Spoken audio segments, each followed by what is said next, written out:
إن الحمد لله نحمده ونستعينه ونستغفره ونعوذ بالله من شرور أنفسنا ومن سيئات أعمالنا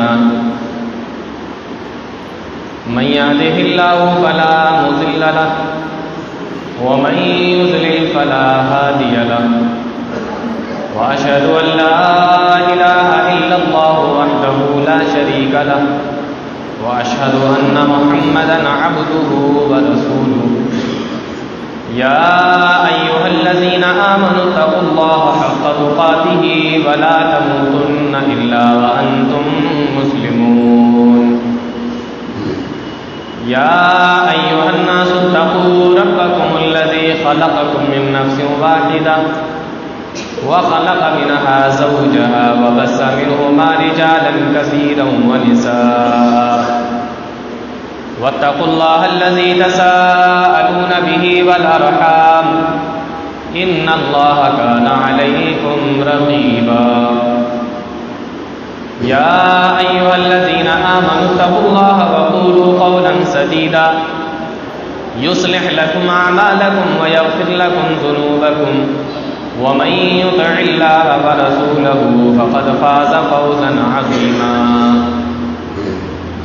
أما بعد فإن خير الحديث كتاب الله وخير الهدي هدي محمد صلى الله عليه وسلم وشر الأمور محدثاتها وكل محدثة بدعة وكل بدعة ضلالة الضلالة في النار أعوذ بالله السميع العليم من الشيطان الرجيم بسم الله الرحمن الرحيم وقضى ربك ألا تعبدوا إلا إياه وبالوالدين إحسانا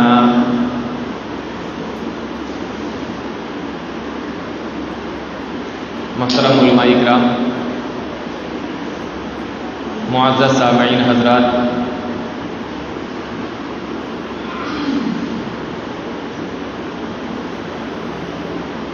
وقت کی کمی ہے، بنا کسی تمہید کے سیدھے اپنے موضوع پر آتے ہیں۔ قرآن کریم کی جس آیت کریمہ کا ایک ٹکڑا میں نے آپ لوگوں کے سامنے خطبہ مسنونہ کے بعد میں پڑھا ہے، اہل علم جانتے ہیں کہ آج کس موضوع کے تحت آپ کے سامنے خطاب ہوگا۔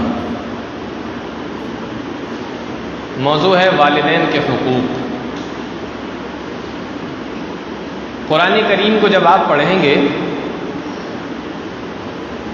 تو آپ کو معلوم ہوگا اللہ رب العالمین نے قرآن کریم کے اندر 4 مقامات پر، 4 جگہوں پر اپنی عبادت کے فوراً بعد ماں باپ کے ساتھ میں حسن سلوک کا حکم دیا ہے۔ 4 جگہوں پر اپنی عبادت کے فوراً بعد۔ ایک جگہ اللہ نے فرمایا وَاعْبُدُوا اللَّهَ وَلَا تُشْرِكُوا بِهِ شَيْئًا وَبِالْوَالِدَيْنِ إِحْسَانًا، اللہ کی عبادت کرو، اس کے ساتھ کسی کو شریک نہ کرو، وَبِالْوَالِدَيْنِ إِحْسَانًا، اور والدین کے ساتھ میں حسن سلوک کرو، یعنی ماں باپ کے ساتھ نیک سلوک کرو۔ ایک جگہ اللہ نے فرمایا وَإِذْ أَخَذْنَا مِيثَاقَ بَنِي إِسْرَائِيلَ لَا تَعْبُدُونَ إِلَّا اللَّهَ وَبِالْوَالِدَيْنِ إِحْسَانًا، ہم نے بنی اسرائیل سے بھی یہی کہا تھا کہ تم اللہ کے ساتھ کسی کی عبادت نہ کرنا اور ماں باپ کے ساتھ میں حسن سلوک کرنا۔ ایک جگہ اللہ رب العالمین نے فرمایا قل، اے میرے نبی ان کو بتائیے اور ان سے کہیے کہ آؤ اتل ما حرم ربکم علیکم، میں تمہیں وہ چیزیں بتا دوں جو اللہ نے تمہارے اوپر حرام کر دی ہیں۔ کون سی؟ اللہ تشرکوا بہ شیئا، اللہ کے ساتھ کسی کو شریک مت کرنا، اور ایک اللہ رب العالمین نے یہ بھی بتایا کہ ماں باپ کے ساتھ حسن سلوک کرنا، ان کی مخالفت نہ کرنا اور ان کا دل نہ دکھانا. اور قرآن کریم کے اندر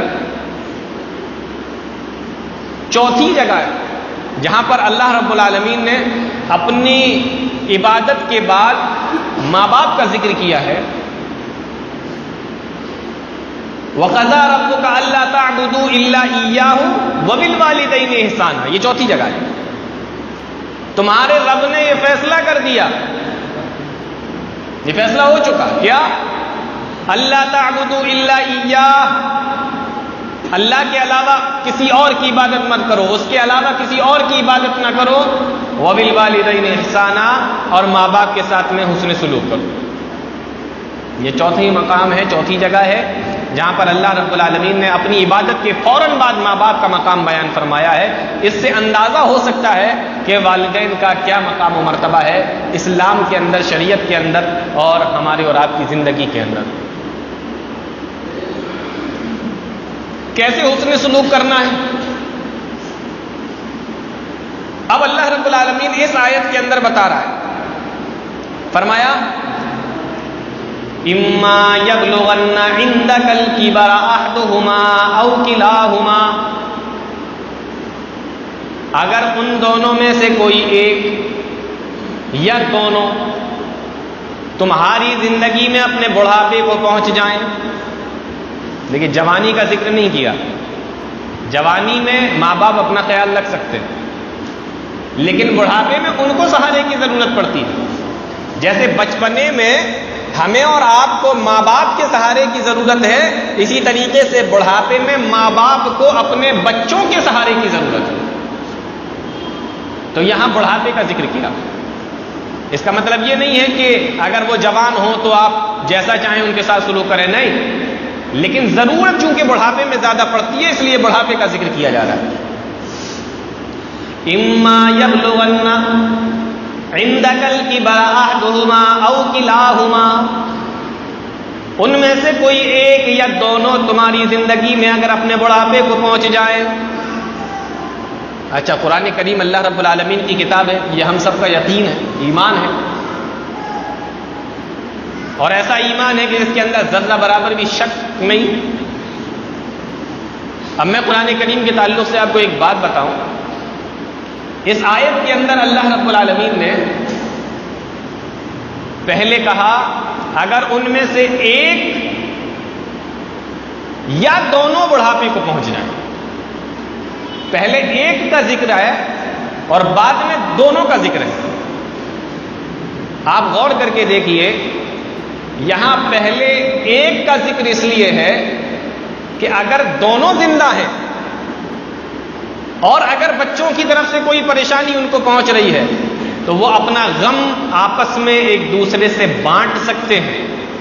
لیکن اگر ان میں سے کوئی ایک ختم ہو گیا، اب وہ کس کے پاس جائے گا؟ اب وہ کس کو بتائے گا؟ تو معلوم یہ ہوا کہ اگر ان میں سے کوئی ایک بچا ہے تو وہ آپ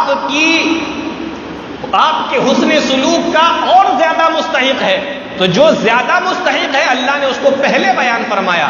اما یبلغن عندک الکبر احدہما، کوئی ایک اپنے بڑھاپے کو پہنچ جائے. جب دونوں ہوں گے تو آپس میں بانٹ سکتے ہیں اپنے غم کو، لیکن اکیلا وہ کہاں جائے گا؟ اس لیے اس کے ساتھ زیادہ حسن سلوک کا حکم، اور اس لیے پہلے اس کو بیان کیا جا رہا ہے. کیا کرنا ہے؟ فلا تقل لهما اف، اف بھی مت کہو. اف جانتے ہیں کس کو کہتے ہیں؟ اف یہ ڈانٹ کی شروعات ہے. اسلام نے شروعات سے بھی روک دیا. آپ ماں باپ کو ڈانٹ نہیں پا رہے، لیکن ان کی بات پر آپ اتنا پریشان ہو رہے ہیں کہ آپ کہہ رہے ہیں اوف، آپ تم یہی باتیں کرتے رہتے ہو، ہر وقت یہی باتیں کرتے رہتے، اس طریقے سے لوگ کہتے ہیں. تو ڈانٹ کی شروعات ہے اوف. اسلام نے اس سے بھی منع کر دیا. اور آگے کہا ولا تنہرہما، اور جھڑکو بھی مت. یہ ڈانٹ کی انتہا ہے. تو اول سے بھی منع اور انتہا آخر سے بھی منع. اب یہاں آپ کے سامنے اگر تبصرہ کیا جائے کہ ہمارا کیا سلوک ہے ماں باپ کے تعلق سے، ڈانٹنا، ڈپٹنا، چیخنا، چلانا، اچھا اف بھی مت کہو، ڈانٹو بھی مت، جھڑکو بھی مت، تو کیا کرنا ہے؟ وَقُلْ لَهُمَا قَوْلًا كَرِيمًا، جب بھی ان سے بات کرنے کا اگر موقع پڑے تو نرمی کے ساتھ میں بات کرو، ادب کے ساتھ میں بات کرو، پیار بھرے انداز میں بات کرو، اور جب بات کرنے کے لیے جاؤ ادب کے ساتھ میں تم بات تو کر رہے ہو لیکن اکڑ کر کھڑے بھی ان کے سامنے نہ ہو۔ وَاخْفِضْ لَهُمَا جَنَاحَ الذُّلِّ مِنَ الرَّحْمَةِ، جناح کے معنی ہوتا ہے پر۔ اللہ نے یہاں کہا کہ اپنے بازوؤں کو ان کے لیے جھکا دو۔ یہ بازو، یہ پر جو ہوتے ہیں نا، یہ جیسے آپ سمجھ لیجئے مرغی ہوتی ہے نا، دیکھا ہوگا آپ نے کہ جب بھی انہیں کوئی خطرہ ہوتا ہے وہ آواز نکالتی ہے مرغی، اور سارے اس کے بچے چوزے چھوٹے چھوٹے فوراً دوڑتے ہوئے اس کے پروں میں آ جاتے ہیں اور وہ اپنے پر کو ڈھانک لیتی ہے، سب کو اپنے پروں کے اندر کر لیتی ہے۔ اسی طریقے سے ماں باپ کے سامنے بچھ جاؤ، اکڑ کر مت کھڑے ہو۔ وَاخْفِضْ لَهُمَا جَنَاحَ الذُّلِّ مِنَ الرَّحْمَةِ، اور اپنے ماں باپ کے لیے دعا بھی کرتے رہو، رب ارحمہما کما ربیانی صغیرا۔ بہت چھوٹی سی اور بہت پیاری دعا اللہ رب العالمین نے بتائی۔ ماں باپ زندہ ہوں تب بھی ان کے لیے دعا کرو، ماں باپ کا اگر انتقال ہو گیا ہو تب بھی ان کے لیے دعا کرو، ایک زندہ ہے اور ایک ختم ہو گئے تب بھی ان کے لیے دعا کرو، اور اس دعا کو یاد کر لو، رب ارحمہما کما ربیانی صغیرا۔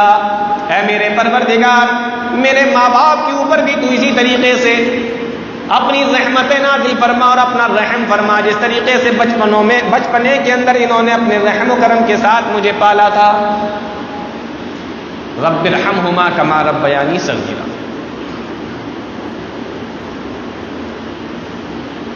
ایک مرتبہ ایک صحابی اللہ کے نبی صلی اللہ علیہ وسلم کے پاس آئے، انہوں نے آ کر سوال کیا کہ سب سے بہترین عمل کون سا ہے، مجھے یہ بتائیے۔ صحابہ کرام جب آتے تھے اللہ کے نبی صلی اللہ علیہ وسلم کے پاس تو ان کے سوال ایسے ہی ہوتے تھے جیسے آخرت بنے، دنیا کی زندگی کی کوئی حیثیت تو تھی نہیں ان کے سامنے، آخرت کس سے بنے گی یہ سوال ہوتے تھے۔ میں نے ایک جگہ تقریر کی تھی، شاید آپ لوگوں نے سنی ہو وہ تقریر، قیامت کی نشانیاں اور دجال کا بیان، اس ٹاپک پر میری تقریر تھی۔ تو اس میں نے بتایا تھا کہ جب دجال نکلے گا، اللہ کے نبی صلی اللہ علیہ وسلم کی صحیح حدیث ہے، 40 دن زمین پہ رہے گا اور پہلا دن 1 سال کے برابر ہوگا، وہ دن 1 سال کے برابر، دوسرا دن 1 مہینے کے برابر، تیسرا دن 1 ہفتے کے برابر، اور باقی سارے دن جیسے ہوتے ہیں ویسے۔ جب دجال آئے گا تو اس طریقے کا معاملہ ہوگا۔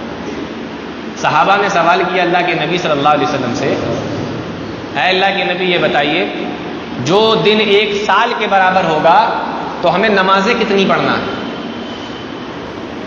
5 وقت کی نمازیں جو 1 دن میں پڑھتے ہیں یا 1 سال کی نمازیں؟ اللہ کے نبی صلی اللہ علیہ وسلم نے فرمایا ٹائم کا اندازہ لگاتے رہنا اور 1 سال کی نمازیں تمہیں پڑھنا پڑیں گی، ٹائم کے اندازے کے ساتھ نماز پڑھتے رہنا۔ تو میں یہ بتا رہا تھا کہ صحابہ کے سوال ایسے ہوتے تھے کہ جس سے آخرت بن جائے، ہماری تمہاری طرح سوال نہیں تھے ان کے۔ ہم لوگوں میں سے کوئی ہوتا دن کتنا بڑا ہوگا، سورج کہاں چلا جائے گا، ایک اتنا بڑا دن کیسے ہو جائے گا، چاند نکلے گا کہ نہیں نکلے گا، یہ ہمارے سوال ہوتے، عجیب و غریب سوال۔ صحابہ نے سوال کیا تو ان کے سوال اسی طریقے سے ہوا کرتے تھے۔ سوال کیا ای العمل احب الی اللہ، اے اللہ کے نبی مجھے یہ بتائیے کہ سب سے بہترین عمل کون سا ہے؟ نبی کریم صلی اللہ علیہ وسلم نے جواب دیا الصلاۃ علی وقتها، نماز کو اس کے وقت پر پڑھ لینا، نماز کو ان کے اوقات میں پڑھنا، یہ سب سے بہترین عمل ہے۔ صحابی نے سوال کیا ثم ایون، اے اللہ کے نبی اس کے بعد میں پھر کون سا بہترین عمل ہے؟ اللہ کے نبی صلی اللہ علیہ وسلم نے جواب دیا بر الوالدین، اپنے ماں باپ کے ساتھ میں حسن سلوک سے پیش آنا۔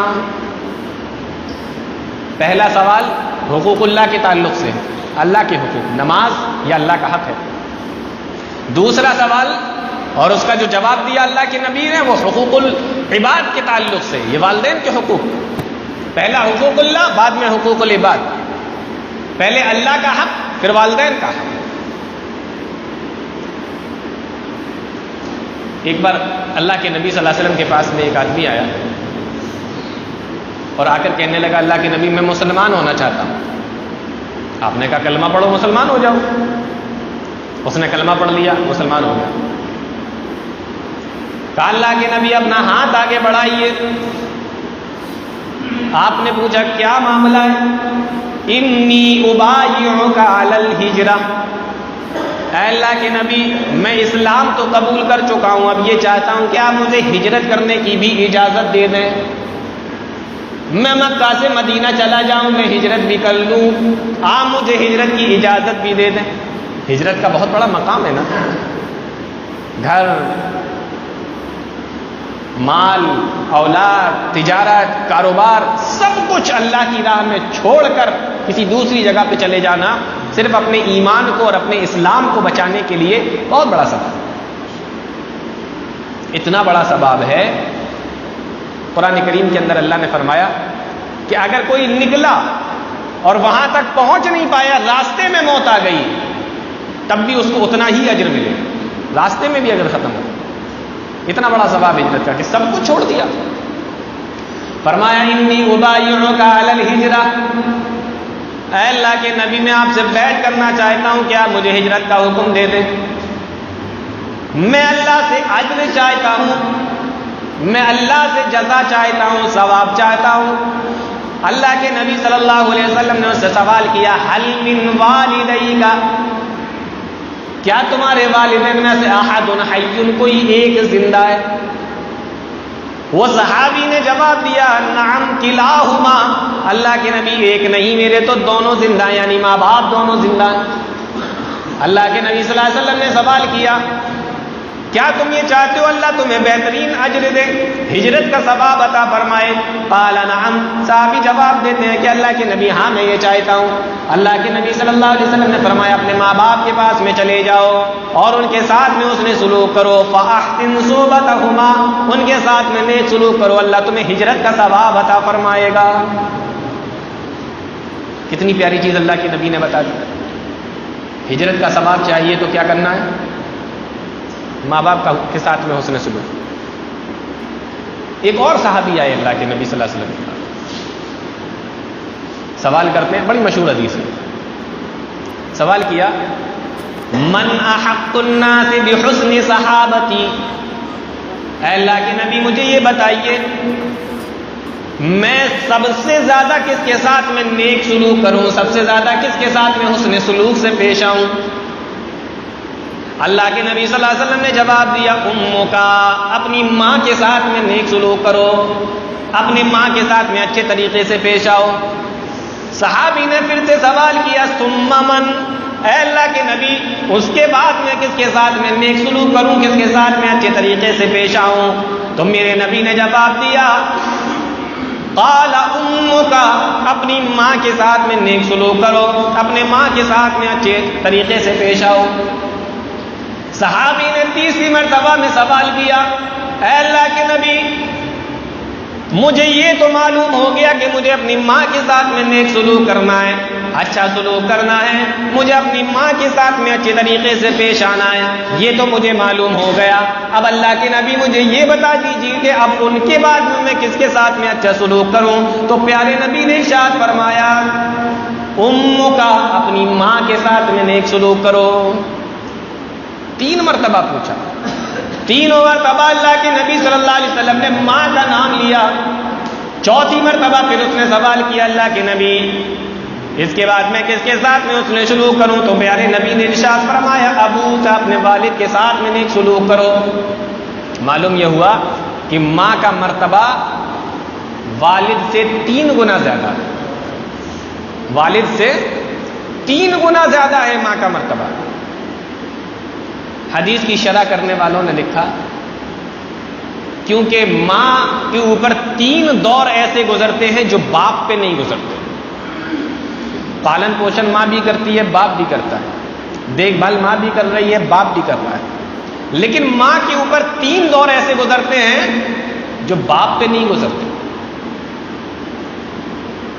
ماں 9 مہینے تک بچے کو اپنے پیٹ کے اندر رکھتی ہے، باپ نہیں رکھتا، اور جب بچے کی پیدائش ہوتی ہے ماں موت کی منہ میں ہوتی ہے۔ کتنی ماؤں کا تو انتقال بھی ہو جاتا ہے، والدین کو یہ پریشانی، والد کو یہ پریشانی اٹھانا نہیں پڑتی، اور 2 سال تک ماں اپنے خون کو دودھ کی شکل میں بچے کو پلاتی رہتی ہے، یہ پریشانی باپ کو اٹھانا نہیں پڑتی۔ یہ 3 مقام ایسے ہیں جو ماں کے ساتھ میں خاص ہیں، اس لیے پیارے نبی نے ارشاد فرما دیا اپنی ماں کے ساتھ میں اس نے سلوک کر، اپنی ماں کے ساتھ اس نے سلوک کر، اپنی ماں کے ساتھ میں اس نے سلوک کر۔ یہ مرتبہ ہے ماں کا۔ اور 4تھی مرتبہ میں فرمایا اپنے باپ کے ساتھ۔ یہاں پر ان لوگوں کا بھی جواب مل جاتا ہے جو کہتے ہیں کہ اسلام کے اندر عورت کی کوئی حیثیت نہیں ہے، عورت کو غلام بنا دیا ہے اسلام نے، ان کا بھی جواب ہے۔ دیکھیے 3 مرتبہ پیارے نبی فرما رہے ہیں کہ ماں کا مقام باپ سے، عورت کا مقام مرد سے 3 گنا زیادہ ہے۔ اسلام کے اوپر یہ اعتراض بھی یہاں پہ ختم ہو جاتا ہے جو یہ کہتے ہیں کہ عورت کی کوئی حیثیت نہیں۔ آپ قرآن کریم کو دیکھیں تو آپ کو ملے گا اللہ رب العالمین نے ماں باپ کے ساتھ تو حسن سلوک کا حکم دیا ہی ہے، لیکن ماں کا ذکر الگ سے بھی کیا ہے۔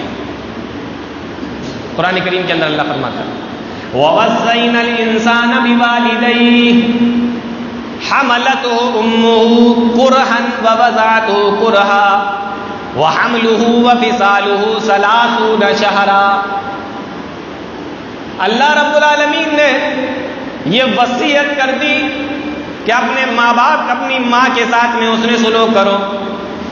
حملتہ امہ کرہن ووضعتہ کرہا، اس کی ماں نے تکلیف پہ تکلیف اٹھا کر اس کو اپنے پیٹ کے اندر رکھا، اس کو جنا۔ وفصالہ 30 شہرا، اور 2 سال تک لگاتار اس نے اپنے بیٹے کو، اپنے بچے کو دودھ پلایا۔ ماں کی ممتا بہت ہوتی ہے، ماں کو اپنی اولاد سے محبت بہت ہوتی ہے۔ محبت دیکھنا چاہتے ہیں، ماں کا مقام دیکھنا چاہتے ہیں، اور ماں کی محبت اگر دیکھنا چاہتے ہیں تو آپ ایک مثال پر غور کیجیے۔ اگر کسی شخص کا مکان ریلوے اسٹیشن کے پاس، ایسی جگہ پر ہے جہاں سے ریلیں نکلتی رہتی ہیں، پاس میں ہے، اسٹیشن کے پاس ہے یا جہاں سے ریلیں نکلتی رہتی ہیں اس کے پاس میں مکان، رات کا وقت ہوا، چھوٹا سا بچہ ہے، مکان ایسی جگہ پر ہے جہاں سے ٹرینیں گزرتی رہتی ہیں، اور ٹرین کا آپ جانتے ہیں نا ہارن کتنی تیز ہوتا ہے، 5-5 10-10 کلومیٹر دور سے آواز آتی ہے ٹرین کی آواز، اور جب وہ نکلتی ہے تو اس کی جو آواز ہوتی ہے وہ بھی بڑی زبردست ہوتی ہے۔ اب آپ اندازہ کیجئے کہ وہاں کسی کا مکان ہے، رات کا وقت ہوتا ہے، بچہ چھوٹا سا ہے ماں کی گود میں، ماں اپنے بچے کو اپنے برابر میں لٹاتی ہے اور خود اس کے پاس میں لیٹتی ہے اور سو جاتی ہے۔ ادھر ٹرینیں برابر نکلتی چلی جا رہی ہیں، رات بھر ٹرین نکلتی ہے، اس کی آواز اتنی تیز ہوتی ہے جو کئی کلومیٹر دور سے سنائی دیتی ہے، اتنی تیزی کے ساتھ میں ٹرینیں وہاں سے گزر رہی ہیں، ان کی آواز بھی بہت تیزی کے ساتھ میں انسان کے کانوں کے اندر پہنچتی ہے، لیکن ماں کی ممتا اور ماں کی محبت دیکھو، رات بھر ٹرینیں نکلتی رہتی ہیں، ماں کو وہ ٹرینوں کی تیز آواز جگہ نہیں پاتی، وہ آرام سے سوتی رہتی ہے، لیکن اگر اس کا بغل میں لیٹا ہوا ایک وہ چھوٹا سا بچہ ایک چیخ بھی اگر نکال دیتی ہے تو ماں کی آنکھ کھل جاتی ہے کہ میرے بیٹے کو کیا تکلیف ہو گئی. ایسا ہوتا ہے کہ نہیں؟ رات بھر جس ماں کو ٹرینوں کی آواز جگا نہ سکی، بچے کی ایک چھوٹی سی آواز نے اس ماں کو جگا دیا. وَوَصَّيْنَا الْإِنسَانَ بِوَالِدَيْهِ حَمَلَتْهُ أُمُّهُ كُرْهًا وَوَضَعَتْهُ كُرْهًا. اس لیے ماں نے بہت تکلیف کے ساتھ میں تمہیں پالا ہے. ہاں لیکن ایک بات یہاں پہ کلیئر کرنا بہت ضروری ہے. ماں باپ کے ساتھ حسن سلوک کرنا ہے، اچھے طریقے سے پیش آنا ہے، لیکن اگر وہی ماں باپ یہ کہیں کہ تم اللہ کی نافرمانی کرو تب ان کی بات نہیں ماننا.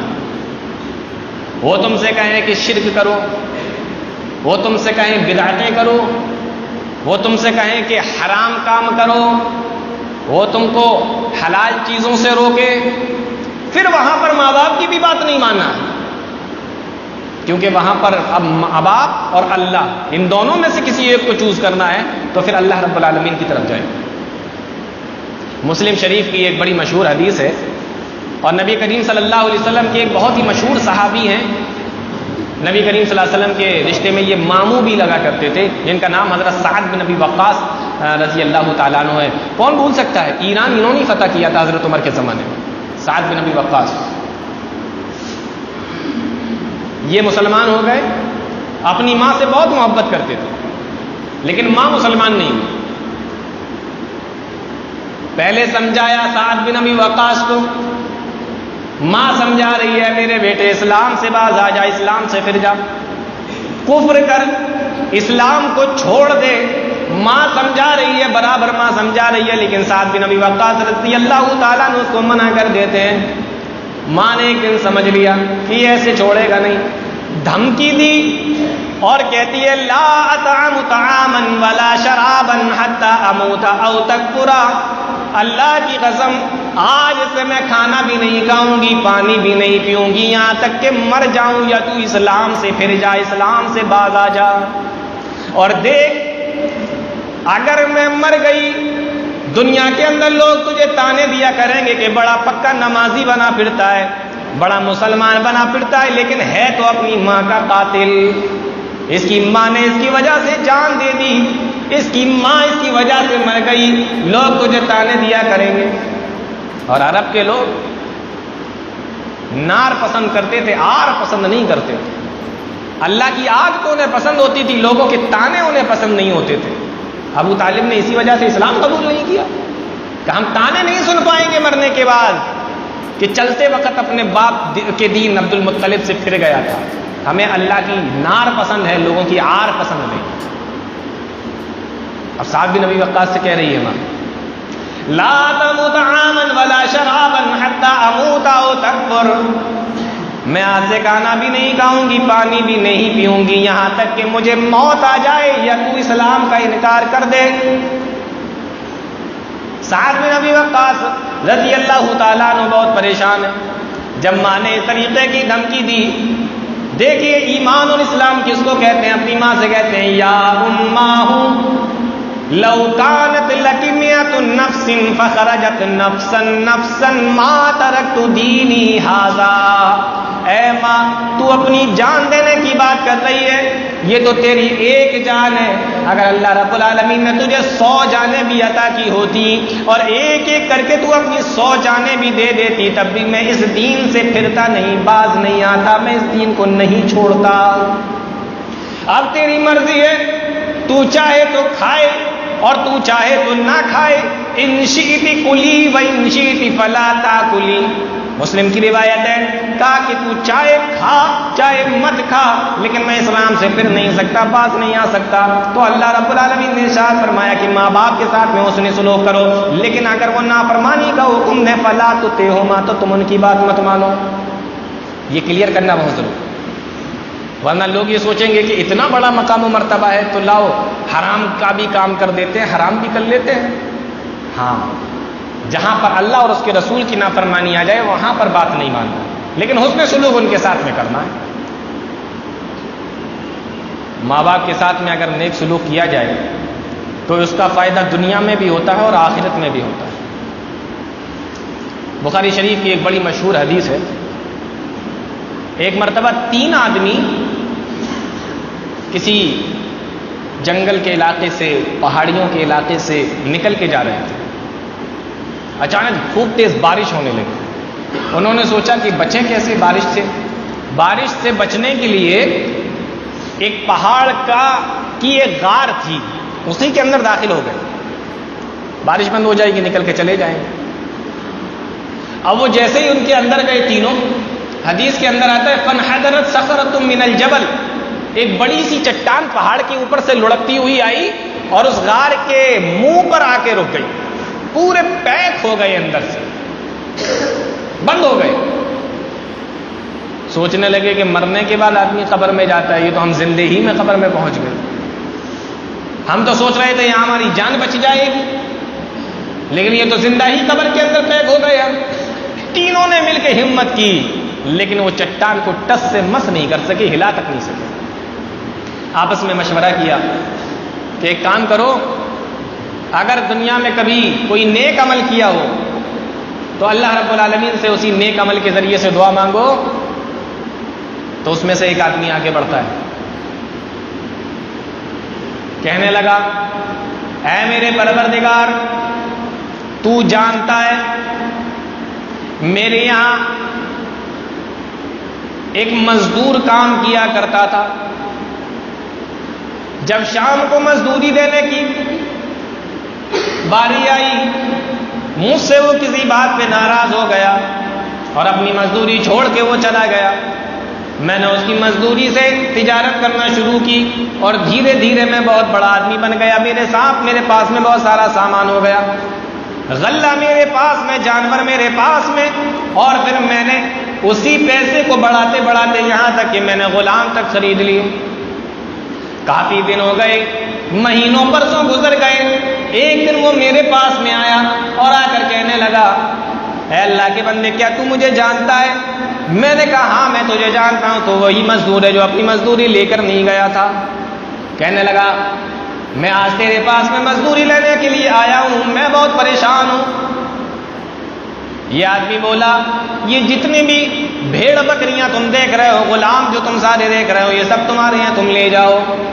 کہنے لگا اللہ کے بندے مجھ سے مذاق مت کر، مجھ غریب کا مذاق نہ بنا۔ کہا میں اللہ کی قسم تجھ سے مذاق نہیں کر رہا ہوں، یہ سب تیرے ہی پیسوں کا خریدا ہوا ہے۔ اس آدمی نے، اس مزدور نے تمام چیزوں کو لیا اور اپنے ساتھ میں لے کر چلا گیا۔ اے اللہ تو جانتا ہے یہ کام میں نے صرف تجھے خوش کرنے کے لیے کیا تھا۔ اے اللہ اگر تو میرے اس کام سے راضی ہو گیا ہو تو اس چٹان کو یہاں سے ہٹا دے۔ حدیث کے اندر آتا ہے وہ چٹان تھوڑی سی ہٹ گئی، روشنی آنے لگی، ہوا اس میں سے آنے لگی، لیکن ابھی اتنی نہیں ہٹی کہ تینوں لوگ نکل کر چلے جائیں۔ دوسرا آدمی آگے بڑھا اور آگے بڑھ کر کہنے لگا اے اللہ تو جانتا ہے میں اپنے چچا کی بیٹی سے بے حد محبت کیا کرتا تھا۔ ایک دن وہ پریشان ہو کر میرے پاس میں آئی اور مجھ سے 100 دینار مانگنے لگی۔ میں نے اس شرط پر اس کو 100 دینار دے دیے کہ وہ ایک رات میرے ساتھ میں گزارے گی۔ وہ بھی بیچاری پریشان تھی، راضی ہو گئی۔ میں نے اس کو 100 دینار دے دیے۔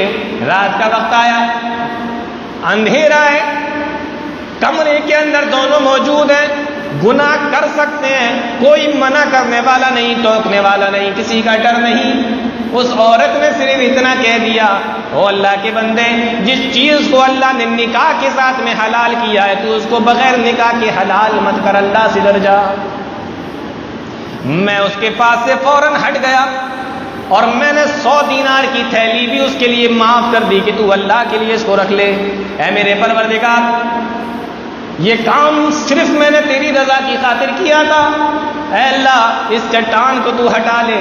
حدیث کے اندر آیا وہ چٹان پھر تھوڑی سی ہٹ گئی، لیکن ابھی اتنی نہیں ہٹی کہ اس میں سے نکل کر چلے جائیں۔ تیسرا آدمی آگے بڑھا اور کہنے لگا ہے میرے پروردگار،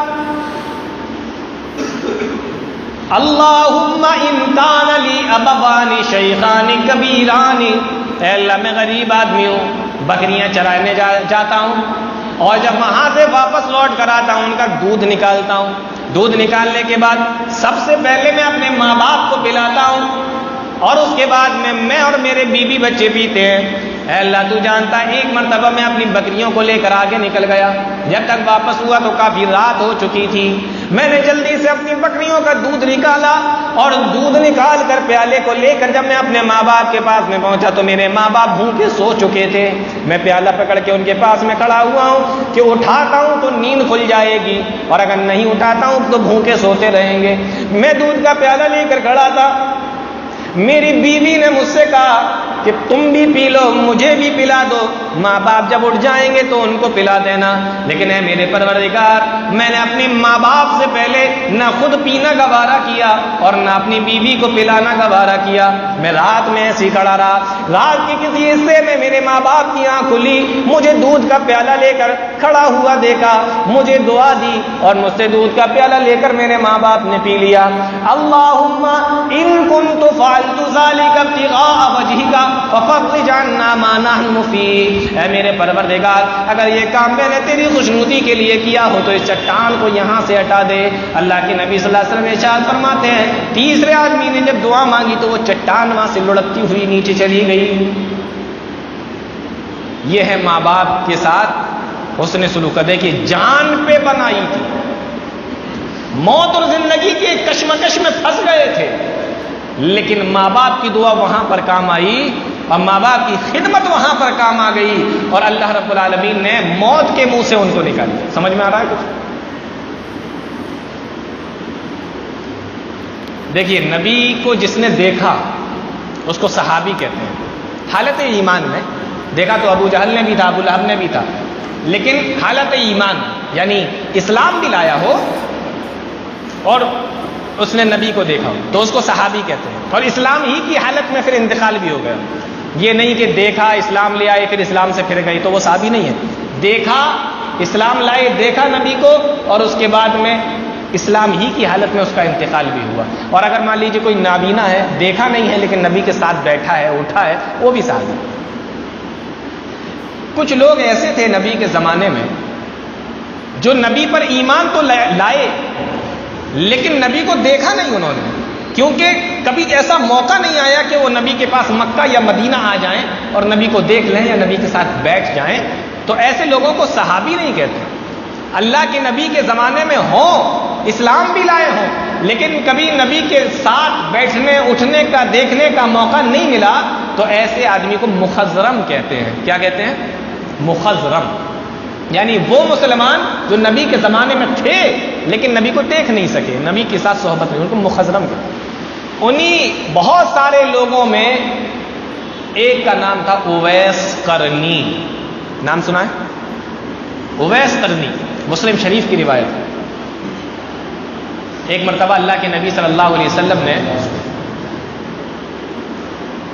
حضرت عمر فاروق رضی اللہ تعالیٰ عنہ سے فرمایا، اویس قرنی بار بار جو بھی قافلے یمن سے آتے تھے تو یہ خبر کہلواتے تھے اللہ کے نبی میں آپ کو دیکھنا چاہتا ہوں، میں آپ کے پاس آنا چاہتا ہوں، لیکن میری بوڑھی ماں ہے، اس کی خدمت کرنے والا کوئی نہیں، اس لیے اسے چھوڑ کے نہیں آتا۔ اللہ اکبر، اندازہ کیجیے، نبی کے پاس اس لیے نہیں آ رہے ہیں کہ بوڑھی ماں کی خدمت کون کرے گا، خبر کہلواتے ہیں اللہ کے نبی میں بہت چاہتا ہوں آپ کو دیکھوں، لیکن بوڑھی ماں ہے اس کی وجہ سے میں آپ کے پاس نہیں آ پاتا۔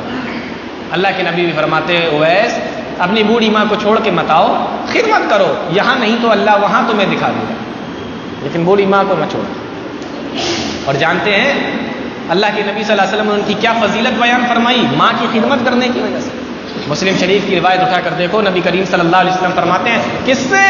عمر فاروق سے۔ کون عمر فاروق؟ جن کے بارے میں نبی نے کہا تھا کہ اگر میرے بعد کوئی نبی ہوتا تو وہ عمر ہوتے، اگر ہوتا کوئی تو وہ عمر ہوتے۔ ان سے کہا جا رہا ہے، ایک نبی کہہ رہا ہے عمر فاروق رضی اللہ تعالیٰ عنہ سے، کیا کہا؟ اے عمر،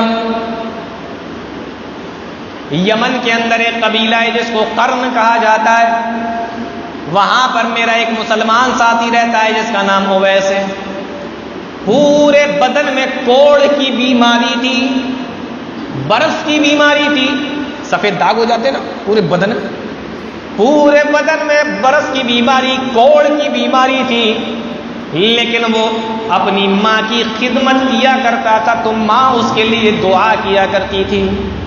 اللہ رب العالمین نے ماں کی خدمت کرنے کی وجہ سے، ماں کی دعا کی وجہ سے اس کے کوڑ کے مرض کو ختم کر دیا، پورے بدن کو ٹھیک کر دیا ہے۔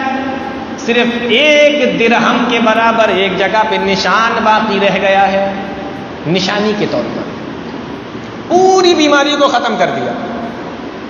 اب دیکھیے، ایک تو یہ ہے ماں کی خدمت کا معاملہ، اور دوسرا اللہ کے نبی صلی اللہ علیہ وسلم فرماتے ہیں، اے عمر، اگر تمہاری زندگی میں کبھی میرا وہ ساتھی اویس مکہ میں یا مدینہ میں یا کہیں پر بھی تمہیں مل جائے، تمہاری ملاقات ہو جائے، تو اے عمر تم اس ساتھی سے، اویس قرنی سے اپنے لیے مغفرت کی دعا کرا لینا، اپنے لیے دعا کروا لینا۔ ان استطعت ان یستغفر لک فافعل، اگر تمہاری ملاقات اس سے کہیں پر ہو جائے تو اپنے لیے اس سے تم دعا کرا لینا۔ بتائیے، صحابی اپنے لیے دعا کرائے، کس سے؟ اس آدمی سے جو صحابی نہیں ہے۔ کیوں؟ صرف اس وجہ سے کہ وہ اپنی ماں باپ کی بڑی خدمت کرتا ہے۔ یہی وجہ ہے کہ تاریخ جب آپ پڑھ کر دیکھیں گے تو آپ کو معلوم ہوگا کہ حضرت عمر فاروق جب یمن سے قافلے آتے تھے حج کے زمانے میں مکہ کے اندر، تو پوچھتے تھے قرن سے کون سا قافلہ آیا، قرن سے کون سا قافلہ آیا ہے۔ اور جب کوئی قافلہ مل جاتا تھا تو اس سے پوچھتے تھے کہ اویس قرنی ہے تمہارے اندر، اویس قرنی موجود ہیں، پوچھا کرتے تھے حضرت عمر فاروق رضی اللہ تعالیٰ۔ کیوں ملا یہ مقام؟ ماں کی خدمت کرنے کے۔ اور میں آپ کو بتاؤں کہ ماں باپ کی خدمت کا مقام اور جو صلہ ہے وہ تو اللہ رب العالمین دے گا ہی، لیکن ماں باپ کے جو دوست اور احباب ہوتے ہیں، ماں کی سہیلیاں ہیں، ماں کی بہنیں ہیں، باپ کے دوست ہیں یا بھائی وغیرہ ہیں ان کے ساتھ میں بھی اگر آدمی حسن سلوک کرے تو اس کا مقام سنیے کتنا بڑا ہے۔ حضرت عبداللہ ابن عمر رضی اللہ تعالیٰ اپنے ساتھیوں کے ساتھ میں ایک مرتبہ سفر میں جا رہے تھے، اچانک دیکھتے ہیں کہ ایک بوڑھا آدمی وہاں سے نکل کے جا رہا ہے۔ اس بوڑھے دیہاتی آدمی کو اپنے پاس میں بلاتے ہیں، اس سے نام پوچھتے ہیں کہ چچا تمہارا نام کیا ہے؟ وہ جواب دیتا ہے میرا نام ہی یہ ہے۔ اس نے اپنا نام بتایا۔ حضرت عبداللہ ابن عمر رضی اللہ تعالیٰ عنہ نے اس سے پوچھا کہ آپ اس قبیلے میں تو نہیں رہتے، اس گاؤں میں تو نہیں رہتے؟ جواب دیتا ہے کہ ہاں میں اسی گاؤں میں رہتا ہوں، اسی قبیلے کے اندر رہتا ہوں۔ دھوپ کا ٹائم ہے، گرمی کا زمانہ ہے، جو پگڑی دھوپ سے بچنے کے لیے حضرت عبداللہ ابن عمر رضی اللہ تعالیٰ نے اپنے سر پہ رکھے ہوئے تھے، اپنے سر سے اتارتے ہیں، کہتے ہیں چچا یہ پگڑی تم اپنے سر پہ رکھ لو، تم اپنے سر پہ اس کو اوڑھ لو۔ اس بوڑھے نے لے لیا، صحابی سے ملی ہے۔ ابھی تھوڑی دیر آگے گئے تھے، پھر فوراً آواز دیتے ہیں میرے چچا یہ سواری بھی تم لے لو۔ جس سواری کے اوپر بیٹھے ہوئے تھے حضرت عبداللہ ابن عمر رضی اللہ تعالیٰ عنہ، وہ سواری بھی اس بوڑھے آدمی کو دے دی۔ وہ آدمی، وہ بوڑھا، وہ دیہاتی سواری پہ سوار ہوتا ہے اور وہ پگڑی حضرت عبداللہ ابن عمر کی اوڑھتا ہے اور چلا جاتا ہے، پگڑی اور سواری دونوں کو لے کر۔ عبداللہ ابن عمر کے ساتھ میں جو صحابی تھے، ان کے جو دوست تھے، وہ کہنے لگے اے عبداللہ یہ تو گاؤں کا آدمی ہے، تھوڑا سا سامان بھی اگر اس کو دے دیتے تو یہ خوش ہو جاتا، پگڑی دے دی تھی کوئی بات نہیں، سواری لینے کی کیا ضرورت تھی، سواری تم نے کیوں دے دی؟ حضرت عبداللہ ابن عمر رضی اللہ تعالیٰ عنہ نے جواب دیا میں نے یہ پگڑی اور یہ سواری، یہ دونوں چیزیں میں نے اس لیے دے دی ہے کیونکہ یہ میرے والد حضرت عمر فاروق رضی اللہ تعالیٰ عنہ کا دوست تھا۔ میرے جو والد تھے حضرت عمر، یہ ان کا دوست تھا۔ ساتھیوں نے پوچھا تو کیا ہوا؟ دوست تھا تو کیا ہوا؟ جواب دیتے ہیں سمعت النبی صلی اللہ علیہ وسلم یقول ان ابر البر صلۃ الولد احلب الدعوی رواہ مسلم. جواب دیتے حضرت عبداللہ ابن عمر میں نے اللہ کے نبی صلی اللہ علیہ وسلم سے سنا ہے کہ ماں باپ کے انتقال کے بعد اگر ان کے دوستوں کے ساتھ میں بھی اچھے سلوک سے پیش آؤ گے تو اللہ تم کو اتنا ہی ثواب عطا فرمائے گا جتنا ماں باپ کے ساتھ میں حسن سلوک سے پیش آنے سے آتا ہے، اتنا ہی ثواب عطا فرمائے گا. تو یہ میرے باپ کا دوست تھا اس لیے میں نے اس کو دیا. ایک آدمی اللہ کے نبی صلی اللہ علیہ وسلم کے پاس آیا، آ کر سوال کرتا ہے مجھ سے بہت بڑا گناہ ہو گیا، انی اصبت ذنبا عظیما، اے اللہ کے نبی مجھ سے بہت بڑا گناہ ہو گیا، فہل لی من توبۃ، کیا اللہ رب العالمین میری توبہ قبول کر لے گا، کیا اللہ مجھے معاف کر دے گا، مجھ سے بہت بڑا گناہ ہو گیا ہے. اللہ کے نبی صلی اللہ علیہ وسلم نے جانتے ہیں کیا جواب دیا، ان سے یہ نہیں فرمایا کہ جاؤ مسجد میں جا کے نمازیں ادا کرو، اللہ کے سامنے رو، اللہ کے سامنے گڑ گڑاؤ. حالانکہ یہ بھی توبہ کرنے کی شکلیں ہیں، لیکن اللہ کے نبی صلی اللہ علیہ وسلم نے ان سے سوال کیا، کہا یہ بتاؤ حل لک من ام، کیا تمہاری ماں زندہ ہے، ماں زندہ ہے تمہاری؟ وہ صحابی جواب دیتے ہیں قال لا، صحابی نے جواب دیا نہیں اللہ کے نبی ماں کا انتقال ہو چکا ہے. آپ نے دوبارہ سے سوال کیا حل لک من خالۃ، تو یہ بتاؤ کیا تمہاری خالہ زندہ ہے، یعنی ماں کی بہن زندہ ہے، کیا تمہاری خالہ زندہ ہے؟ وہ صحابی نے جواب دیا جی اللہ کے نبی خالہ میری زندہ ہے. تو میرے پیارے نبی جناب محمد رسول اللہ صلی اللہ علیہ وسلم نے ارشاد فرمایا کہ جاؤ اپنی خالہ کے ساتھ میں حسن سلوک کرو، اللہ تمہارے گناہ کو معاف کر دے گا. دیکھیے ماں نہیں، ماں کی بہن، ماں کی بہن یعنی خالہ کے ساتھ میں بھی اگر حسن سلوک کرو. اب آپ اندازہ کیجئے کہ خالہ کے ساتھ حسن سلوک کرنے سے اللہ، وہ جو صحابی کہہ رہے ہیں کہ بہت بڑا گناہ کیا ہے اللہ اس کو معاف کر دے گا، تو ماں کے ساتھ حسن سلوک کرنے سے اللہ رب العالمین کتنے بڑے بڑے گناہوں کو معاف کرے گا. اس لیے حدیث کے اندر اللہ کے نبی جناب محمد رسول اللہ صلی اللہ علیہ وسلم نے ایک جگہ ارشاد فرمایا تھا کہ ماں باپ کی خوشی میں اللہ کی خوشی ہے اور ماں باپ کی ناراضگی میں اللہ کی ناراضگی. ماں باپ کو خوش کر کے اللہ کو خوش کر لو، یا ماں باپ کو ناراض کر کے اللہ کو ناراض کر. اس لیے وہ بھی بڑی مشہور حدیث ہے ماں باپ کے تعلق سے. اللہ کے نبی صلی اللہ علیہ وسلم نے جب ممبر پر قدم رکھا تو کہا آمین، 3 مرتبہ آمین کہا. تو صحابہ اکرام نے پوچھا اللہ کے نبی آپ نے آمین آمین آمین کیوں کہا؟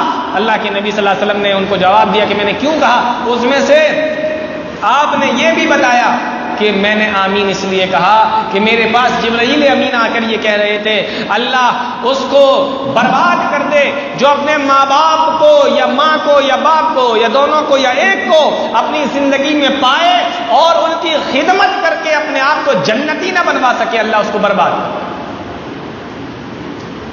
جبرائیل امین نے بد دعا دی، پیارے نبی نے اس پہ آمین کی مہر لگا دی. اللہ، ماں باپ کی کو ستانے والے کی. آج ہمارا معاملہ کیا ہے؟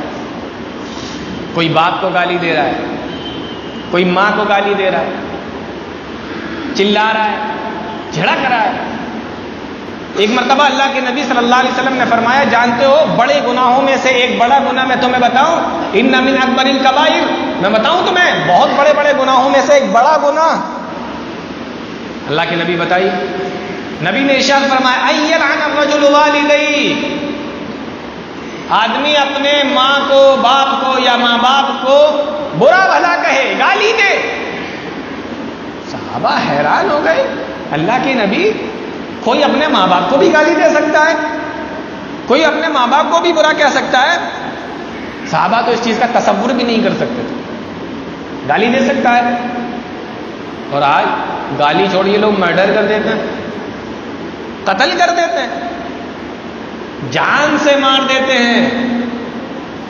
پوچھا اللہ کے نبی صلی اللہ علیہ وسلم نے فرمایا ہاں ٹھیک ہے کوئی اپنے ماں باپ کو گالی نہیں دے سکتا یا نہیں دے گا، لیکن ایسا تو ہوتا ہے نا، کبھی کبھی آدمی کسی سے لڑائی کر رہا ہے اور اس کے ماں باپ کو گالی دے رہا ہے، بدلے میں وہ اس کے ماں باپ کو گالی دے رہا ہے، تو وجہ تو یہی بنا نا۔ تو پیارے نبی نے اس سے بھی منع کیا کہ تم کسی دوسرے کے ماں باپ کو گالی دو، وہ بدلے میں تمہارے ماں باپ کو گالی دے، تو وجہ تو تم بنے نا اپنے ماں باپ کی گالی کی۔ اللہ اکبر۔ اللہ کے نبی صلی اللہ علیہ وسلم نے کیا فرمایا کہ اگر کسی سے کبھی کوئی جھگڑا بھی ہو جائے تو ایسی بات نہ نکالو کہ ماں باپ تک پہنچے، ماں باپ کو کوئی برا بلا کہنا، ماں باپ کو گالی دے۔ میں نے ایک جگہ پڑھا تھا، یہ کوئی قرآن حدیث کی بات نہیں ہے، میں نے ایک جگہ کہیں پر پڑھا تھا، میں پڑھ رہا تھا ماں باپ کے تعلق سے، تو وہاں کسی کتاب کے اندر ایک یہ بات ملی تھی کہ ایک مرتبہ کسی باپ نے اپنے بیٹے سے کسی چیز کے بارے میں سوال کیا، باپ نے بتا دیا، بیٹے نے بتا دیا، باپ کی سمجھ میں نہیں آیا۔ آج کل دیکھ لیجیے بہت ساری چیزیں ایسی ہیں جو ماں باپ کی سمجھ میں نہیں آتی، لیکن بیٹے بہت اچھے طریقے سے جانتے ہیں۔ بہت آسان سی مثال لے لو، موبائل چلانے کا جہاں تک معاملہ ہے، جس طریقے سے آج کی جنریشن اور آج کی اولادیں موبائل چلا لیتی ہیں، ماں باپ نہیں چلا پاتے، انہیں نہیں معلوم ہوتا اس کے فیچرز کے بارے میں، اس کے ایپس کے بارے میں اس کی نالج نہیں ہوتی۔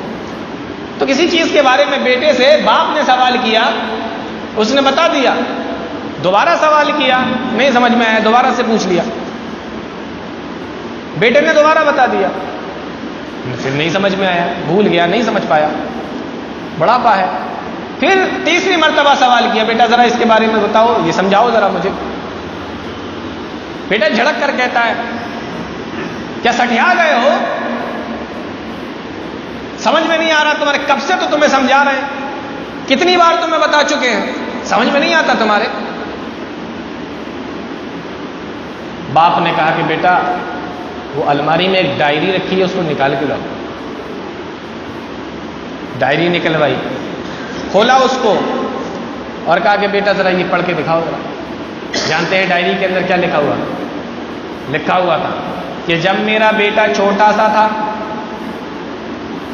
توتلی زبان بولتا تھا، صحیح سے بولنا بھی نہیں آتا تھا، ایک مرتبہ میری چھت کی دیوار پہ کوا آ کر بیٹھ گیا، میرا بیٹا اور میں آنگن میں بیٹھے ہوئے تھے، میں کچھ کام کر رہا تھا، میرا بیٹا مجھ سے توتلی زبان میں بار بار پوچھ رہا تھا، ابو یہ کیا ہے؟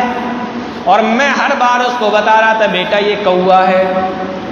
میرے بیٹے نے 25 مرتبہ مجھ سے پوچھا اور 25 مرتبہ میں نے اس کو بتایا، بیٹا یہ کوا ہے۔ اور جتنی مرتبہ میرا بیٹا مجھ سے توتلی زبان میں مجھ سے پوچھتا تھا، اتنی مرتبہ میرا پیار اس کے اوپر بڑھتا چلا جاتا تھا۔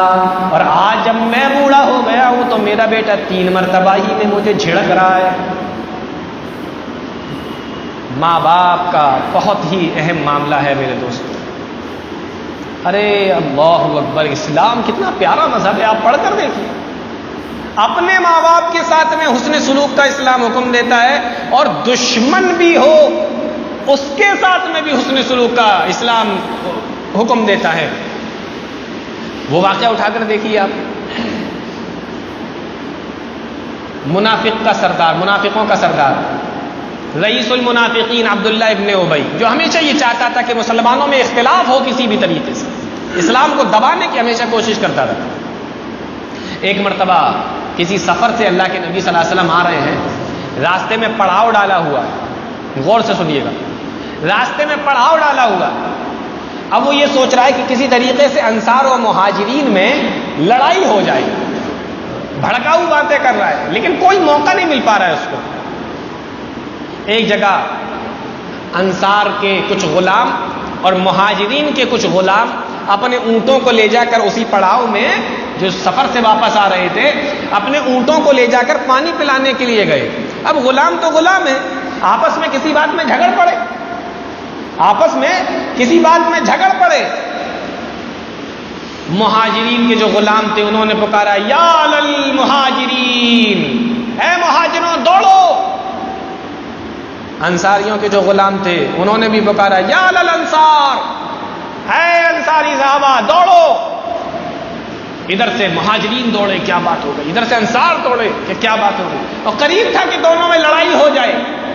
اللہ کے نبی صلی اللہ علیہ وسلم کو خبر دی گئی، اللہ کے نبی جناب محمد رسول اللہ صلی اللہ علیہ وسلم دوڑتے ہوئے گئے، آپ نے دونوں کو الگ الگ کیا، انصار کو بھی روکا، مہاجرین کو بھی روکا، اور فرمایا یہ کیا تم جاہلیت کی باتیں کرنے لگے؟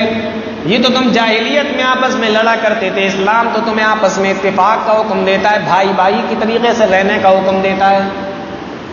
تو رئیس المنافقین کی یہ چال ٹل گئی، لڑا نہیں پایا، تو غصے سے بھرا بیٹھا تھا۔ انصار کے پاس میں آیا اور آ کر کہنے لگا دیکھو کتنی ہمتیں بڑھ گئی ہیں ان لوگوں کی، میں نے تم سے کہا تھا نا کہ ان کو جگہ مت دو مدینہ میں، بھگا دو ان کو، یہاں سے نکال دو، تم نے نہیں مانا، دیکھو آج تمہارے خلاف کھڑے ہو گئے، ہمیں مدینہ پہنچنے دو، پھر دیکھو ہم کیسے نکالتے ہیں ان لوگوں کو مدینہ سے۔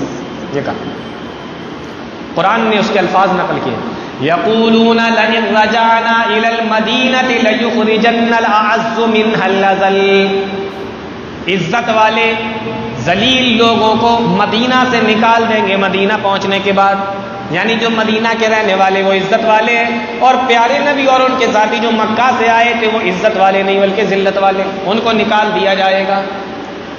اللہ کے نبی صلی اللہ علیہ وسلم کو اللہ رب العالمین نے وحی کے ذریعے سے یہ خبر بتا دی کہ اس طریقے کی بات ان لوگوں نے کی ہے۔ اللہ کے نبی صلی اللہ علیہ وسلم بہت ناراض ہوئے اس بات کے اوپر۔ اسی منافقوں کے سردار کا بیٹا جس کا نام عبداللہ ہے وہ مسلمان ہو چکا ہے، اسلام لا چکا ہے، اللہ کے نبی صلی اللہ علیہ وسلم کے پاس میں آیا اور تلوار، ننگی تلوار ہاتھ میں پکڑ کر کھڑا ہوا ہے۔ اے اللہ کے نبی آپ اجازت دیجئے میں اپنے منافق باپ کی گردن اتار دیتا ہوں، میں اس کو مار دیتا ہوں، آپ کے خلاف بولنے کی اس کی ہمت کیسے ہوئی؟ اور میں عبداللہ اپنے باپ کو مدینہ میں داخل نہیں ہونے دوں گا، کیونکہ اس نے کہا ہے کہ ذلیل لوگ مدینہ سے نکال دیے جائیں گے، میں اپنے باپ کو مدینہ سے نکالوں گا کیونکہ وہ ذلیل ہے اور آپ تو عزت والے ہیں۔ اے اللہ کے نبی آپ مجھے اجازت دیجیے میں اس کی گردن اڑا دیتا ہوں۔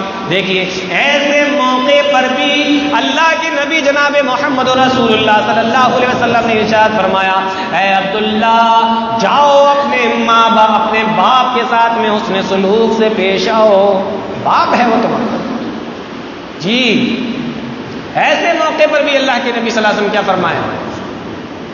آپ نے فرمایا کہ جاؤ یہ تلوار اپنے پاس میں رکھو اور اپنے باپ کے ساتھ میں اچھے طریقے سے پیش آؤ، حسن سلوک سے پیش آؤ، نیک طریقے سے پیش آؤ۔ ایسے باپ کو بھی مارنے کی اجازت اسلام نے نہیں دی ہے۔ یہ ہے ماں کا اور باپ کا مقام و مرتبہ۔ بہت ساری باتیں ہیں، آپ غور کیجئے ذرا۔ وہ ایک واقعہ تاریخوں کے اندر ملتا ہے، مفسرین بیان فرماتے ہیں، اب وہ کہاں تک صحیح ہے اس بات سے قطعی نظر، آپ نے سنا ہوگا کہ حضرت موسیٰ علیہ السلام کے زمانے میں جو اللہ رب العالمین نے بنی اسرائیل سے کہا تھا کہ ایک گائے کو ذبح کرو اور اس کی ایک ہڈی کو اس مردہ آدمی کے اوپر مارو تو یہ مردہ کھڑا ہو جائے گا اور خود بتائے گا کہ مجھے کس نے قتل کیا ہے، اور وہ برابر موسیٰ علیہ السلام سے سوال کرتے رہے، یہاں تک کہ وہ گائے ملنا ان کو مشکل ہو گئی۔ ایک یتیم لڑکے کے پاس میں وہ گائے ملی اور اس نے گائے کی کھال بھر کے سونا ان سے مانگا، تب جا کر وہ گائے اس نے بیچی اور وہ اپنے گھر پہ اتنا سارا سونا لے کر چلا گیا۔ یہ واقعہ کہاں تک صحیح ہے؟ جہاں تک قرآن نے بیان کیا وہاں تک تو صحیح ہے، اس کے بعد یہ سب مفسرین کے اقوال ہیں، لیکن میں بتانا یہ چاہتا ہوں کہ وہ یتیم ضرور تھا لیکن اپنی ماں کی بڑی خدمت کیا کرتا تھا۔ اللہ رب العالمین نے زندگی بھر آرام سے رہنے کا اس کو موقع دے دیا اور آرام سے رہنے کا اس کا انتظام کروا دیا، اتنا سارا سونا اللہ رب العالمین نے اس کو دلوا دیا۔ ماں باپ کا بہت بڑا مقام ہے، دنیا کے اندر بھی اللہ رب العالمین ان کی دعاؤں کے ذریعے ان کے اوپر نیک سلوک کرنے کی وجہ سے اللہ رب العالمین بڑی بڑی مصیبتیں دور کر دیتا ہے اور آخرت میں بھی بہت بڑا اجر دے گا۔ کسی کے والدین ختم ہو جائیں، ماں باپ ختم ہو جائیں یا زندہ بھی ہوں تو آپ دعا کریے ان کی طرف سے صدقہ و خیرات یہ تو کرتے ہی ہیں، اگر انتقال ہو جاتا ہے تو اور زیادہ کرتے ہیں، کر دیجیے کوئی بات نہیں، اچھا ہے، لیکن ان کے لیے دعا بھی کرتے رہیے۔ قرآن کریم جب آپ پڑھیں گے تو ایک دعا تو وہی جو میں نے شروع میں بتائی تھی آپ کو، کون سی دعا تھی؟ رب ارحمہما کما ربیانی صغیرا. ایک دعا تو یہ یاد کر لیجیے، اور ایک وہ دعا یاد کر لیجیے جو حضرت ابراہیم علیہ السلام اللہ رب العالمین سے مانگا کرتے تھے. ربنا اغفر لی ولوالدی وللمؤمنین یوم یقوم الحساب. اے اللہ ہمیں بھی بخش دے، ولوالدی اور میرے ماں باپ کو بھی بخش دے، وللمؤمنین اور تمام مومنوں کو بھی بخش دے. یہ دعا بھی یاد کر لیجیے. ایک حدیث کے اندر آیا، اللہ کے نبی صلی اللہ علیہ وسلم نے فرمایا کہ جہنم کے اندر کسی آدمی کو سزا دی جا رہی ہے، مارا جا رہا ہوگا، کوٹا جا رہا ہوگا، اچانک اس کے عذاب میں کمی کر دی جائے گی، اس کے عذاب میں کمی کر دی جائے گی. وہ بندہ پوچھے گا، اے میرے پروردگار، یہ میرے عذاب میں کمی کیوں ہو گئی؟ میرے عذاب کے اندر کمی کس وجہ سے کر دی گئی؟ میرا عذاب ہلکا کیوں ہو گیا؟ اللہ کے نبی جناب محمد رسول اللہ صلی اللہ علیہ وسلم نے ارشاد فرمایا، اس کو جواب دیا جائے گا کہ آج تیرے بیٹے نے تیرے طرف سے میرے نام پر یا میرے لیے، اللہ رب العالمین فرمائے گا، دنیا میں صدقہ کیا ہے، اس لیے تیرے عذاب کے اندر کمی ہو.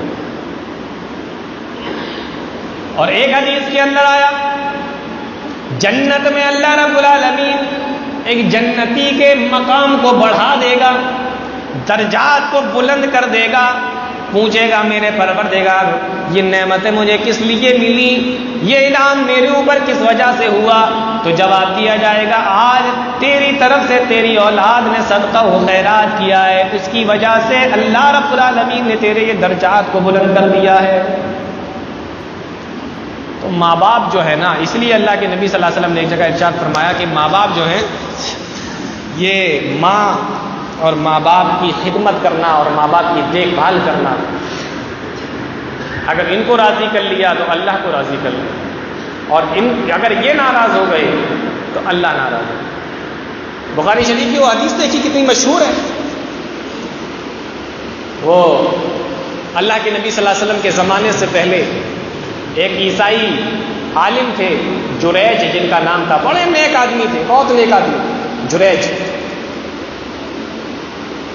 اپنے گھر سے الگ تھلگ، جیسا کہ عیسائیوں میں ہوتا ہے، شادیاں نہیں کرتے ہیں، گھر سے الگ تھلگ ہو جاتے ہیں، پادری بن گئے، راہب بن گئے، عورتیں ہیں تو نن بن گئیں اور وہ رہ رہی ہیں وہاں پر. اسی طریقے سے ایک جریج نام کے بھی بڑے عابد اور زاہد آدمی تھے، اپنی کٹیا کے اندر اللہ کی عبادت کر رہے تھے، نماز پڑھ رہے تھے. بخاری شریف کی روایت، نماز پڑھ رہے تھے. اتنے میں ماں آ گئی، آواز لگائی، اے جریج. اب یہاں قیام کی حالت میں کھڑے ہوئے، سوچنے لگے، اللہ کیا کروں کیا کروں؟ ادھر ماں آواز دے رہی ہے اور ادھر تو ہے. اگر ماں کے پاس میں جاتا ہوں تو ناراض نہ ہو جائے، اور اگر تیرے سامنے کھڑا رہتا ہوں تو ماں ناراض نہ ہو جائے. ماں نے آواز لگائی، جریج نے کوئی جواب نہ دیا، چلی گئی. دوسرا دن پھر ہوا، پھر اپنے بیٹے کے پاس کسی کام سے کسی ملنے کے لیے آئی. جریج تو بڑے اللہ والے آدمی تھے، آج پھر وہ نماز پڑھتے ہوئے ملے. آواز لگائی، ہے میرے بیٹے جریج. کہا اللہ کیا کروں، کل بھی میرے ساتھ میں یہی معاملہ پیش آیا تھا، آج بھی میرے ساتھ میں یہی معاملہ پیش آ گیا. سوچنے لگے اللہ کو راضی کر لیتے ہیں، ماں ناراض ہو جائے تو ہو جائے. ماں نے آواز لگائی، ماں پھر واپس چلی گئی. تیسرے دن ماں پھر آئی، آج بھی یہ نماز پڑھتے ہوئے ملے. پھر آواز لگائی، اے جریج. اب اتنی دور سے گاؤں سے چل کر بیچاری آ رہی ہے، جنگل کے اندر ان کے پاس ملنے یا کام سے یا دیکھنے اپنے بیٹے کو. یہ تیسری بار بھی انہوں نے تو اپنی وہ کٹیا بنائی اس لیے تھی کہ وہاں اللہ کی عبادت کی جائے. پہلے ایسے ہی ہوتا تھا، جنگلوں میں عبادت کے لیے یہ لوگ نکل جایا کرتے تھے. پھر سے آواز لگائی، ہے جریج. ماں نے ادھر آواز لگائی، سوچنے لگے اے اللہ تیرے سامنے کھڑا ہوں، اگر چلا جاؤں گا تو تو ناراض ہو جائے گا، نہیں جاؤں گا تو ماں ناراض ہو جائے گی۔ 3 دن تک جب انہوں نے اپنی ماں کا جواب نہ دیا، ماں ناراض ہو گئی اور چلتے وقت اپنی بیٹے کو یہ بد دعا کر گئی، تجھے جب تک موت نہ آئے، جب تک تو کسی فاحشہ عورت کا منہ نہ دیکھ لے۔ یہ بد دعا کر کے چلی گئی۔ بچو ماں کی بد دعا سے، ماں باپ کی بد دعا سے۔ اللہ کے نبی صلی اللہ علیہ وسلم نے فرمایا 3 لوگوں کی دعا رد نہیں ہوتی، 3 لوگوں کی دعا رد نہیں ہوتی، دعوت المسافر، دعوت الوالد و دعوت المظلوم۔ مسافر کی دعا، جس پر ظلم کیا گیا ہو اس کی دعا، کیونکہ اللہ کے نبی صلی اللہ علیہ وسلم نے فرمایا انہ لیس بینہ و بین اللہ حجاب، اس کی اور اللہ کی دعا، اللہ اور اس کے درمیان کوئی پردہ نہیں ہوتا۔ مظلوم، اور تیسرا ایک مسافر، مظلوم اور ایک والد یا والدین، ماں باپ، ان کی دعا رد نہیں ہوتی۔ ماں نے بد دعا دے دی۔ اور ایک حدیث کے اندر اللہ کے نبی صلی اللہ علیہ وسلم نے فرمایا ثلاثۃ لا ينظر اللہ الیہم یوم القیامہ، اللہ رب العالمین 3 آدمیوں کی طرف قیامت کے دن نظر رحمت سے دیکھے گا تک نہیں۔ پوچھا اللہ کے نبی کون؟ فرمایا العاق لوالدیہ والمرأۃ المترجلہ والدیوث۔ اللہ کے نبی صلی اللہ علیہ وسلم فرماتے ہیں ماں باپ کا نافرمان اور وہ عورت جو مردوں کی طرح کپڑے پہنے، مردوں کی طرح رہنے کی کوشش کرے، اور تیسرا وہ آدمی جو دیوث ہو، جو اپنے گھر کا خیال نہ رکھے، میری گھر کی عورتیں کہاں جا رہی ہیں، ان کے پاس کون آ رہا ہے، کیا پہن رہی ہیں، کیا کھا، ان تمام چیزوں کا خیال نہ رکھے۔ ایسے 3 لوگوں کو ماں نے بد دعا دے دی۔ حدیث کے اندر آتا ہے ایک فاحشہ عورت آئی، اس نے ایک چرواہے سے زنا کیا، اور جب بچے کی پیدائش ہوئی لوگوں نے پوچھا یہ کس کا بچہ ہے؟ تو اس نے کہہ دیا کہ یہ جریج بڑا عابد اور زاہد بنا پھرتا ہے، یہ اسی کا بچہ ہے۔ لوگ اس بچے کو لے کر آئے اور جریج کے پاس میں آ کر برا بھلا کہنے لگے کہ تو بہت نیک آدمی بنتا ہے اور اکیلے جنگل میں کٹیا میں یہ سب کام کرتا ہے۔ اس کی کٹیا کو توڑ دیا، اس میں سے نکال دیا اور کہا چلا جا یہاں سے، نکل جا یہاں سے۔ وہ بڑا لمبا واقعہ ہے، حدیث کے اندر آتا ہے اللہ رب العالمین نے ان کی مدد فرمائی جریج کی، اور اس کے بعد میں کہا کہ لاؤ اس بچے کو میرے ہاتھ میں لاؤ، ان کو اپنے ہاتھ میں لیا، اللہ سے دعا کی، اللہ رب العالمین نے اس گود کے بچے کو زبان عطا فرما دی، اور اس نے کہا کہ جریج میرا باپ نہیں ہے، فلاں قبیلے کا چرواہا، فلاں قبیلے کا غلام جو بکریاں چراتا ہے وہ میرا باپ ہے۔ اس نے بتایا، تب لوگوں کو معلوم ہوا کہ جریج تو بہت نیک آدمی ہے، اور اتنے چھوٹے سے بچے بولا نہیں کرتے۔ انہوں نے پھر ان کی کٹیا کو دوبارہ سے بنایا۔ تو میں یہ بتانا چاہ رہا تھا کہ اللہ رب العالمین نے ان کو بچا لیا، لیکن ماں کی بد دعا کام کر گئی۔ اس لیے ماں باپ کو تنگ نہ کرو، ان کے ساتھ حسن سلوک سے پیش آؤ، ان کی دعائیں، ان کی خدمت دنیا کے اندر بھی کام آتی ہیں، آخرت میں بھی کام آئیں گی، اور ان کے انتقال کے بعد ان کی طرف سے صدقہ و خیرات کیجیے، ان کے لیے دعائیں کیجیے، زندگی میں بھی ان کے لیے دعائیں کیجیے۔ اللہ تعالیٰ ہم تمام لوگوں کو نیک عمل کی توفیق عطا فرمائے، قرآن و حدیث کو سمجھنے کی، اس پر چلنے کی توفیق عطا فرمائے، آمین۔ تقبل یا رب العالمین۔